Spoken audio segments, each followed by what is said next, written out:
Hello everyone, discuss करेंगे CTET दिसंबर 2018 का paper second होगा ये। बिकॉज पेपर फर्स्ट हम पहले डिस्कस कर चुके हैं, आप उसकी वीडियो देख सकते हैं। मैं डिस्क्रिप्शन में उसका लिंक आपको प्रोवाइड करा दूंगी, ठीक है। एंड इससे पहले 2019 के जो भी एग्जाम्स हुए हैं, करीबन 4 या 5 पेपर हैं, वो भी हम डिस्कस कर चुके हैं, आप उनकी वीडियोज़ देख सकते हैं। एंड इस पेपर में हम मेनली बात करेंगे CDP यानी कि चाइल्ड डेवलपमेंट एंड पेडागोजी। अब देखिए फ्रेंड्स, पेडागोजी क्या है, बच्चे कंफ्यूज रहते हैं। सीटेट का पेपर तो देंगे बट पेडागोजी में बच्चे कंफ्यूजन में रहते हैं कि क्या है पेडागोजी। तो देखिए पेडागोजी क्या है कि the way you have taught the children, कि जिस तरीके से, जिस आप मेथड से बच्चे को इफेक्टिवली आप पढ़ा सकते हैं, उसको समझा सकते हैं, आप कह सकते हैं द साइंस ऑफ थिंक, ठीक है। तो वो क्या है, आपकी पेडागोजी है, ठीक है फ्रेंड्स। तो शुरू करते हैं अपना फर्स्ट क्वेश्चन। फर्स्ट क्वेश्चन है, creativity is taught to be related the concept of. आपकी सृजनात्मकता, आप किसको कह सकते हैं कि कोई बच्चा क्रिएटिव है, ठीक है। तो 4 ऑप्शंस में से आपको बेहतर ऑप्शन जो क्रिएटिव बच्चे के हो सकते हैं, आपको वो चूज करना है। तो देखिए इसमें क्या होगा कि डाइवर्जेंट थिंकिंग, यानी कि डाइवर्जेंट थिंकिंग क्या है कि जो बच्चा क्या करता है, आपने किसी को कोई समस्या दी है, ठीक है, प्रॉब्लम दी है, अब वो क्या करेगा, उसके मल्टीपल सॉल्यूशंस निकालेगा। ऐसा नहीं है कि उसका दिमाग केवल एक ही तरफ जाएगा, नहीं, वो क्या करेगा, अपने दिमाग से विचार निकालेगा कि किस तरीके से मैं उस समस्या को बेहतर तरीके से सॉल्व कर सकता हूँ। तो मल्टीपल सॉल्यूशंस होते हैं। तो क्रिएटिव बच्चा क्या होता है, जिनके मल्टीपल सॉल्यूशंस होते हैं, प्लस में क्या होगा कि जो उनकी थॉट होगी, जो उनके विचार होंगे, वो कैसे होंगे, ओरिजिनल उनकी थॉट्स होगी। तो देखिए क्रिएटिव बच्चा कौन होगा, जो डाइवर्जेंट थिंकिंग रखता होगा, ठीक है। सेकेंड क्वेश्चन है आपका, the acceptable sound combinations of a language are specified. देखिए साउंड कॉम्बिनेशंस की बात हुई है, ठीक है। तो जहां भी साउंड की बात होगी तो वो आपका आंसर क्या होना चाहिए, फोनोलॉजिकल। बिकॉज फोनोलॉजिकल क्या है, आप कह सकते हो कि स्ट्रक्चर ऑफ साउंड है, ठीक है, जिसमें क्या होता है, आपको स्ट्रक्चर पता होता है किसी चीज का। तो आप कह सकते हैं कि जहां भी साउंड से रिलेट करते हुए कोई बात होगी तो वो आपको फोनोलॉजिकल कहलाएगा। एंड फोनोलॉजिकल में क्या होता है कि जहां से आप सही साउंड आप प्रोनाउंस कर सकें। तो करेक्ट आंसर क्या है आपका, phonological. Third one is the position where thoughts. देखिए थॉट्स यानी कि आपके जो विचार हैं वो इन्फ्लुएंस करते हैं आपकी लैंग्वेज को, यानी कि जब सोचने की जो प्रक्रिया में किसी भाषा का प्रभाव देखने को मिलेगा तो वो आपका क्या कहलाएगा, ठीक है। तो देखिए लैंग्वेज में जब भाषा यानी कि लैंग्वेज में जब आपके थॉट्स को निर्धारित करने लगेगी लैंग्वेज, तो वो आपका क्या होगा, लिंग्विस्टिक डिटर्मिनेशन आप उसको कह सकते हैं। अब देखिए लिंग्विस्टिक्स क्या है, यानी कि भाषा से संबंधित है, यानी कि जब भाषा आपकी भाषा पर आपके विचारों का प्रभाव देखने को मिलता है तो वो आपका क्या कहलाएगा, लिंग्विस्टिक्स डिटर्मिनेशन वो आपका कहलाएगा। फोर्थ क्वेश्चन है, Ravi repairs appliances by testing hypothesis. देखिए रवि क्या कर रहे हैं कि हाइपोथेसिस लगा रहे हैं, ठीक है, और किसी उपकरण को वो ठीक कर रहे हैं बेस्ड ऑन हिज एक्सपीरियंसेस। अपने जो उन्होंने पास्ट में एक्सपीरियंस लिया, अपने अनुभव लिया है, उसके बेसिस पर ही वो किसी चीज़ को ठीक करते हैं। तो जो वो सिम्टम्स शो कर रहे हैं, ठीक है, सिम्टम्स क्या बता रहे हैं, ठीक है, तो आपको वो बताना है, ठीक है। अब देखो एल्गोरिथम क्या होता है, बेसिकली मैथ में यूज होता है एल्गोरिथम, ठीक है। इनसाइट थ्योरी, इनसाइट यानी कि अचानक से कोई उनको इनसाइट नहीं आया कि जैसे कोहलर ने आपको क्या बताया था, चिंपैंजी वाला आपने पढ़ा होगा कि बंदर के माइंड में अचानक से आता है चिंपैंजी को कोई आइडिया। तो यहाँ पर रवि को ऐसा तो कोई आइडिया आया नहीं कि इनसाइट एकदम से, बल्कि ये क्या है, ह्यूरिस्टिक मेथड है। अब बच्चे ह्यूरिस्टिक मेथड क्या होता है कि इसमें आप क्या करते हो, कोई प्रैक्टिकल तरीका लेते हो जिससे आप क्या करते हो, प्रॉब्लम को सॉल्व करते हो। एंड अपने एक्सपीरियंसेस के बेसिस पर ही आप बताते हो कि अच्छा ये काम मैंने पहले ऐसा किया था तो दूसरे काम को भी मैं ऐसा कर सकता हूँ। तो आप रिलेट करते हुए चलते हैं ना, तो वो आपका क्या है, अनुमानी विधि आप उसको कह सकते हैं। और फिफ्थ क्वेश्चन इज, दिव्या है कोई, वो क्या कर रही है, डिवाइड्स कर रही है अपने काम को, ठीक है, जो उनको काम मिला है इनटू स्मॉल टास्क, छोटे छोटे पार्ट्स में उनको डिवाइड कर रही है। तो ये क्या शो करता है कि वो कौन सा काम कर रहे हैं, ठीक है। तो ये क्या है, सब गोल एनालिसिस है। बिकॉज क्या है कि आपको कोई काम मिला है, ठीक है, आपने क्या किया, इस बड़े गोल को छोटे छोटे हिस्सों में आपने डिवाइड कर दिया, ठीक है। जैसे आप सीटेट के लिए भी कर सकते हो कि पहले मैं ये चैप्टर पढ़ूंगा, फिर मैं ये चैप्टर पढ़ूंगा। तो आपने क्या किया, सब गोल आपने डिसाइड कर लिए हैं। Society determines the roles of male and female, कि मेल का काम क्या है एंड फीमेल का काम क्या है, ये समाज ने डिसाइड कर दिया, ठीक है। तो ये सारी चीज़ें क्या शो करती हैं, क्या इंडिकेट करती हैं, तो सिंपल है कि gender as a social construct. देखिए जो जेंडर है, ठीक है, उसको क्या कर दिया, समाज ने निर्धारित कर दिया है कि मेल का काम है बाहर का काम करेंगे एंड फीमेल्स जो हैं वो घर पर रहेंगे, घर का काम वो करेंगी। तो ये सारी चीज़ें क्या हैं, समाज ने निर्धारित की हैं। तो आप क्या कह सकते हैं कि जेंडर क्या है, सोशल कंस्ट्रक्ट है, यानी कि समाज ने ये सब सारी चीज़ें निर्धारित कर रखी हैं। ग्रेडिंग, कोडिंग, मार्किंग, ठीक है, आप ग्रेड दे रहे हैं बच्चे को, कोडिंग दे रहे हैं, मार्किंग कर रहे हैं, तो ये सारी चीज़ें क्या हैं, कि किस चीज़ के एग्जाम्पल हैं। आप क्यों ग्रेडिंग देते हैं, क्यों कोडिंग करते हैं बच्चे की, ठीक है, तो ये आप ये क्या करने के लिए करते हैं, केवल बच्चे की पोजीशन बताने के लिए कि ये बच्चा फर्स्ट है, ये सेकंड है, ठीक है, तो ऐसा भी आप नहीं करेंगे, ठीक है। आगे क्या बताया गया कि एकेडमिक प्रोग्रेस, केवल एकेडमिक यानी कि केवल जो शिक्षा है बच्चे ने एकेडमिक से रिलेटेड आप उसको क्या कर रहे हैं, कोडिंग आप बच्चे की कर रहे हैं, ठीक है। या फिर आप क्या कर रहे हैं कि scoring procedure of assessment of learners achievement, तो देखिए ये पॉइंट क्या है कि लर्नर्स की अचीवमेंट यानी कि बच्चे ने कितना अचीव किया है, ठीक है, आप उसको रिकॉर्ड रख रहे हैं। एंड बच्चे के जो अचीवमेंट्स है ना, आप उनको एक्सेस कर रहे हैं, यानी कि आप क्या करते हैं कि अधिगमकर्ता की उपलब्धि के आंकलन के लिए गणन विधि, ये आंसर क्या होगा, बिल्कुल आपका करेक्ट है। आगे क्या है कि केवल आपने क्या किया, जो आंसर सीट है ना बच्चे की, केवल उसके लिए आपने बच्चे को क्या किया है, ग्रेडिंग और कोडिंग आपने की है, बल्कि हमें क्या करना है कि बच्चे के जो अचीवमेंट्स हैं आप उनको रिकॉर्ड रखेंगे। Assessment of learners achievement, learners की अचीवमेंट को आपने असेस किया, ठीक है, आपने देखा कि किसी बच्चे ने कितना सीखा है, कितना आप उसमें सुधार कर सकते हैं, तो ये सारी चीज़ें क्या हैं आपकी असेसमेंट ऑफ लर्नर्स, ठीक है। तो एज अ टीचर आपसे पूछा है कि ये क्या चीज़ है, ठीक है, आपको क्या इंडिकेट करती है, तो बच्चे जब आपने क्या किया, किसी बच्चे की अचीवमेंट को आपने निर्धारित कर दिया, ठीक है, किससे, उसकी असेसमेंट करने के बाद, तो वो क्या है, तो इजी सी बात है कि evaluate the effectiveness of pedagogy, आपकी जो पेडागोजी है आप उसकी इफेक्टिवनेस को जांच रहे हैं कि आपने बच्चे को जो पढ़ाया है ना, आप उसको जांचते हैं कि लर्निंग करते समय बच्चे को आप असेस कर रहे हैं, तो ये सारी चीज़ें क्या होगी आपकी कि इफेक्टिवनेस ऑफ पेडागोजी। अब देखिए पेडागोजी क्या है, वही है कि जिस तरीके से आप बच्चे को इफेक्टिवली आप समझा सकते हैं, लर्निंग बच्चे को आप करा सकते हैं। Got it. इंक्लूसिव एजुकेशन, अब देखिए समावेशी शिक्षा वो क्या है, आप देखिए जो नॉर्मल बच्चे हैं ना, ठीक है, और जो स्पेशल बच्चे हैं, स्पेशल कौन होगा कि चिल्ड्रन विद स्पेशल नीड, यानी कि जिस बच्चे की कुछ अलग से आवश्यकता है, जैसे किसी को देखने में प्रॉब्लम है, किसी को सुनने में प्रॉब्लम है, तो वो बच्चे क्या होते हैं, आपके स्पेशल बच्चे होते हैं, बिल्कुल ठीक बात है। अब आपसे पूछा है कि इंक्लूसिव एजुकेशन के सिद्धांत डैश सिद्धांत पर आधारित है, यानी कि इंक्लूसिव एजुकेशन क्या कहता है, तो देखिए इंक्लूसिव एजुकेशन में क्या होना चाहिए, इक्विटी होनी चाहिए, यानी कि आप सभी बच्चों को समान लेकर चलेंगे, एंड इक्वल अपॉर्चुनिटीज, बिल्कुल ऐसा नहीं है कि नॉर्मल बच्चे को आपने केवल अवसर दे दिए, ठीक है, ऐसा नहीं होना चाहिए, बल्कि दोनों को, यानी कि नॉर्मल और जो स्पेशल नीड वाले बच्चे हैं, दोनों को आप क्या करेंगे, उनके अकॉर्डिंग आप बच्चों को सुविधाएं देंगे और सभी बच्चे को बराबर आप अवसर देंगे, ठीक है। Right of a person with डिसएबिलिटीज, यानी कि जो दिव्यांग जन अधिकार अधिनियम है वो उससे रिलेट करके आपको बताना है कि किस वर्ष उसको एनेक्टेड किया गया है, ठीक है। अब जब ये क्वेश्चन आया था ना 2018 में, तो काफ़ी बच्चे लगा के आए थे 1995 को, बट वो क्या था, उनका गलत था। अब इसको रिप्लेस कर दिया है 2016 से, ठीक है, बिकॉज 1995 वाले में क्या था, केवल जो 7 डिसेबिलिटीज़ थी वो थी, बट 2016 वाले में क्या कर दिया, आपकी कह सकते हो आप 21 जो डिसेबिलिटीज़ हैं उनको भी ऐड कर लिया गया है, यानी कि क्या हुआ कि 14 और डिसेबिलिटीज़ को इसमें भी ऐड कर दिया, ठीक है। तो ये रिप्लेस हो गया है 2016 से। 11th क्वेश्चन है आपका, चिल्ड्रन विद इंडिविजुअल डिफरेंसेस, यानी कि बच्चे क्या हैं, व्यक्तिगत विविधताओं वाले बच्चे हैं, यानी कि ऐसे बच्चे हैं जो कि डिफरेंट है, यानी कि दो बच्चे हैं, ठीक है, वो दोनों क्या है, आपस में डिफरेंट है, ऐसा नहीं कि वो एक जैसे हैं, ठीक है।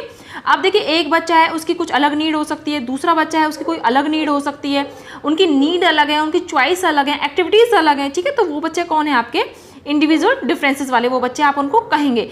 तो जब ऐसे बच्चे होते हैं ना स्कूल में, तो एज अ टीचर, एक टीचर कैसा होना चाहिए उनके लिए, ठीक है, तो टीचर कैसा होगा भाई, the train to use different pedagogy to meet their diverse learning needs, बिल्कुल करेक्ट है कि जो टीचर होंगे ना वो कैसे होंगे कि जो डिफरेंट पेडागोजी है ना जो उसको यूज़ करते हो, एंड डाइवर्स लर्निंग नीड्स, बिल्कुल करेक्ट है कि जो डाइवर्स लर्निंग नीड होती है कि जैसे नॉर्मल बच्चा है वो ऐसा नहीं है कि टीचर केवल नॉर्मल बच्चे के हिसाब से पढ़ाए, एंड अगर स्पेशल बच्चे हैं तो ऐसा नहीं टीचर स्पेशल बच्चे के अकॉर्डिंग पढ़ाए, बल्कि टीचर क्या करे, क्लासरूम में ऐसा एनवायरनमेंट बनाए कि जहाँ नॉर्मल बच्चे और स्पेशल बच्चे दोनों की वो नीड को फुलफिल करता हो, तो ऐसा टीचर आपको यूज़ करेंगे, ठीक है, तो ऐसा टीचर हमें बनना है, ठीक है।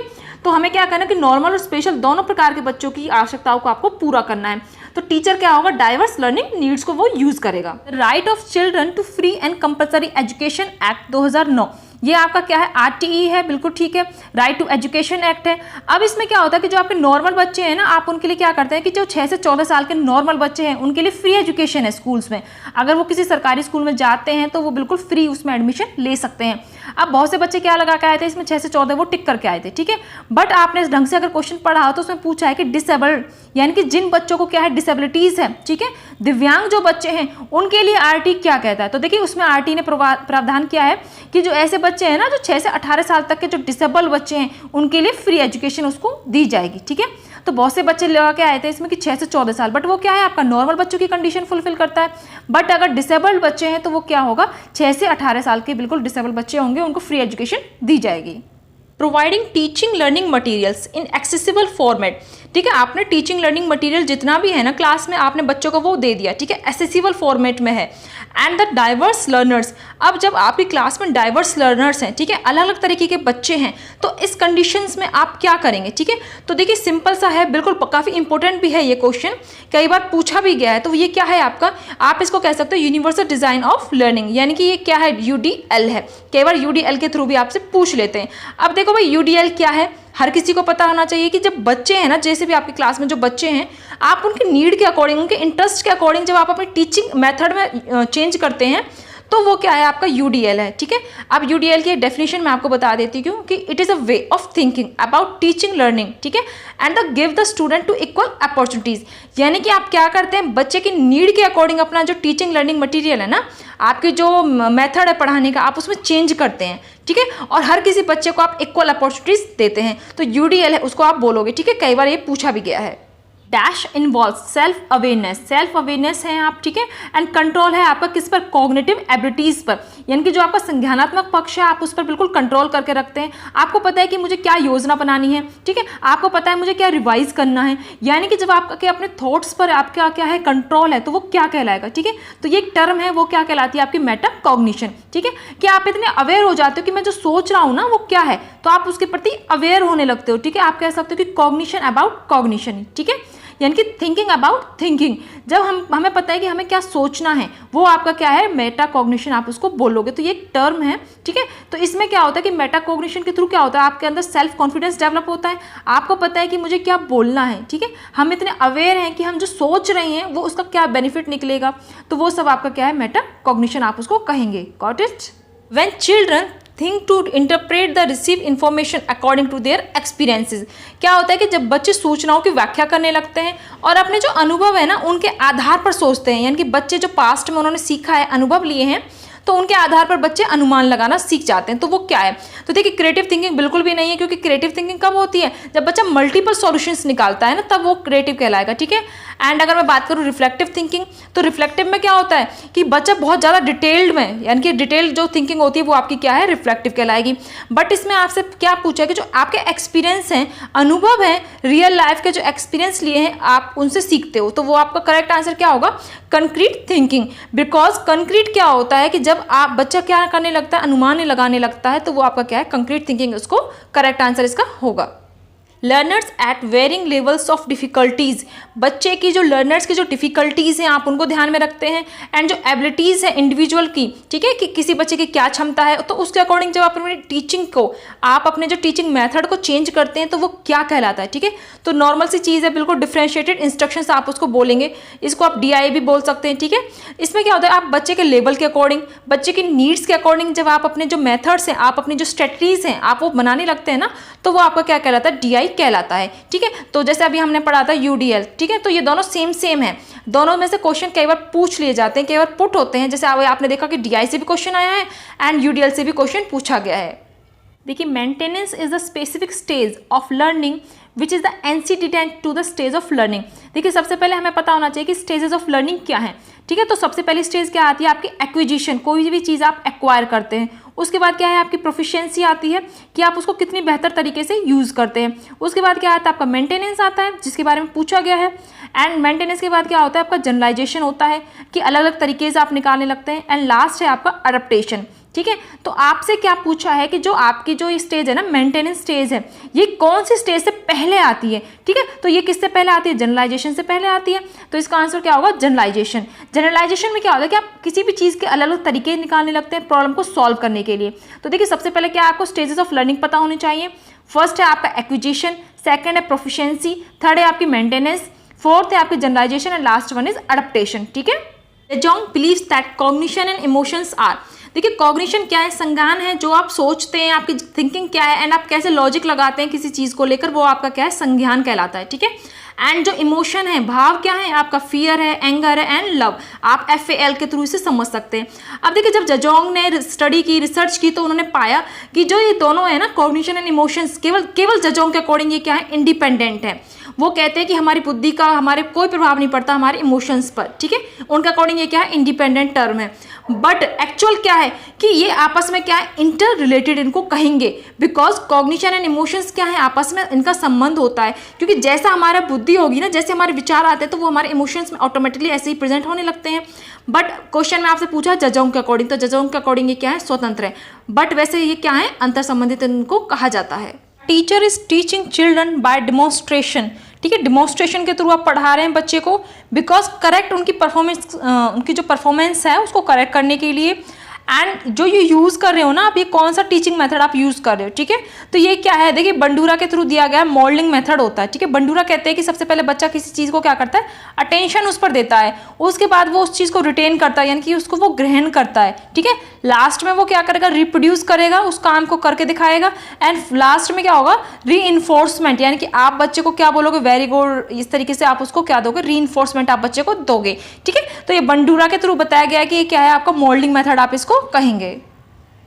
According to Mann and Janis, decision maker children analyse the problem, बच्चे क्या कर रहे हैं, डिसीजन ले रहे हैं, निर्णय लेते हैं, एंड वो एनालाइज करते हैं किसी भी समस्या को, ठीक है। अल्टरनेटिव सॉल्यूशंस निकालते हैं, एंड वो अपने डिसएडवांटेजेस एंड एडवांटेज, अपने के लिए क्या फ़ायदा है, क्या नुकसान है, ऐसा बिहेव वो क्या करते हैं, रिफ्लेक्ट करते हैं। तो ये क्या है, ठीक है। अब देखिए सीटेट में इस बार क्या हुआ था, 2018 वाले पेपर में 3-4 क्वेश्चन ऐसे पूछे गए थे आपसे कि जैसे मेथर और Janice.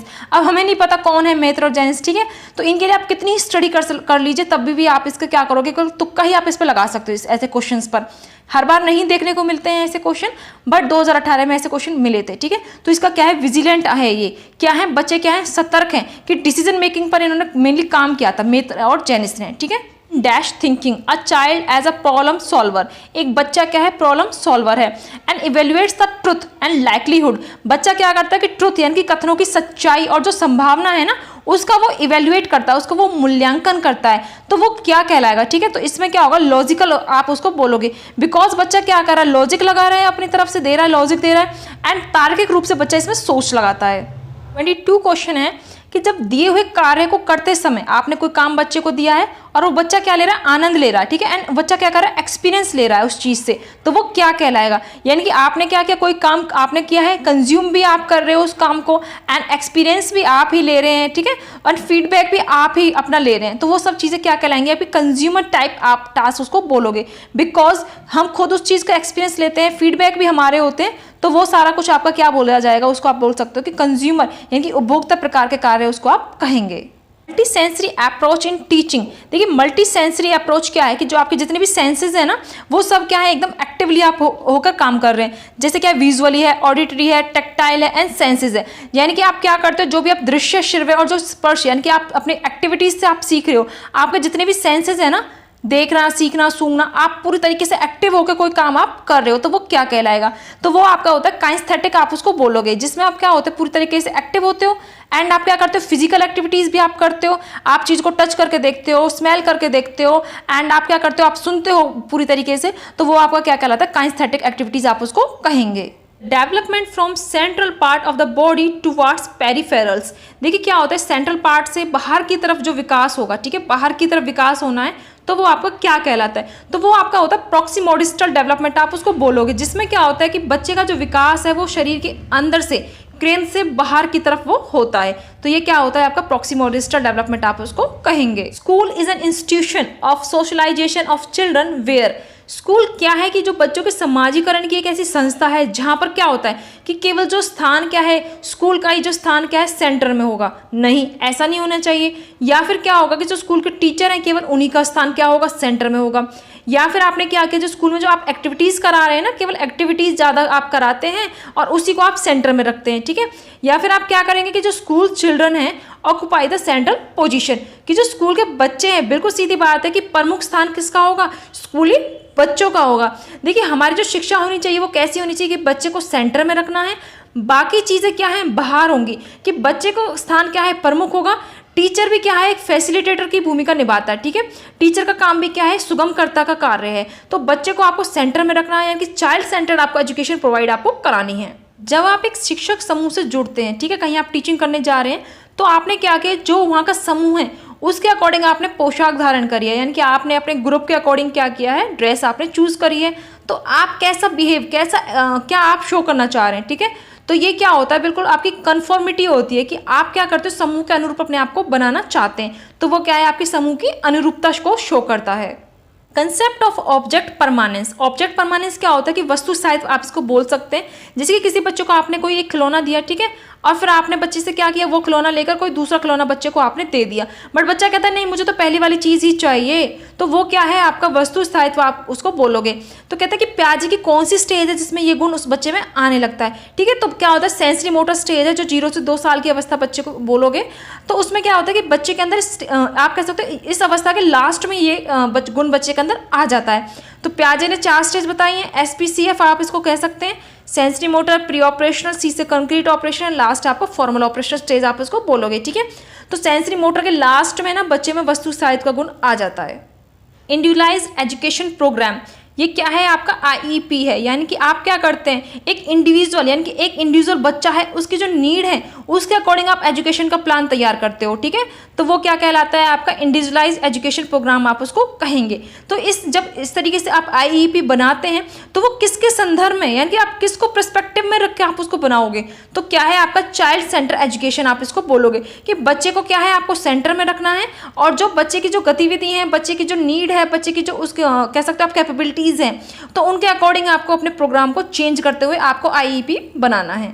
Between dash month of age most children begin to combine words into short sentences. बच्चे क्या करते हैं, छोटे छोटे शब्दों को लेकर ना एक वाक्य बनाना, वो सेंटेंस बनाना शुरू कर देते हैं। तो वो कौन सी एज में ये बच्चे के अंदर गुण विकसित होने लगता है, तो देखिए ये क्या होता है, 18 से 24, यानी कि 1.5 से 2 साल आप बोल सकते हो इसको। तो ये क्या है, आपकी टेलीग्राफिक स्पीच आप इसको कहेंगे, ठीक है। टेलीग्राफिक स्पीच में क्या होता है, बच्चा लैंग्वेज को सीखने लगता है, यानी कि छोटे छोटे वर्ड्स को लेकर सेंटेंस बच्चा बनाने लगता है। Concept of IQ was developed by, देखिए IQ का कंसेप्ट किसने दिया। तो जब ये क्वेश्चन आया था तो काफ़ी स्टूडेंट कंफ्यूजन में थे, और बच्चे क्या लगा के आए थे, बिने को टिक करके आए थे।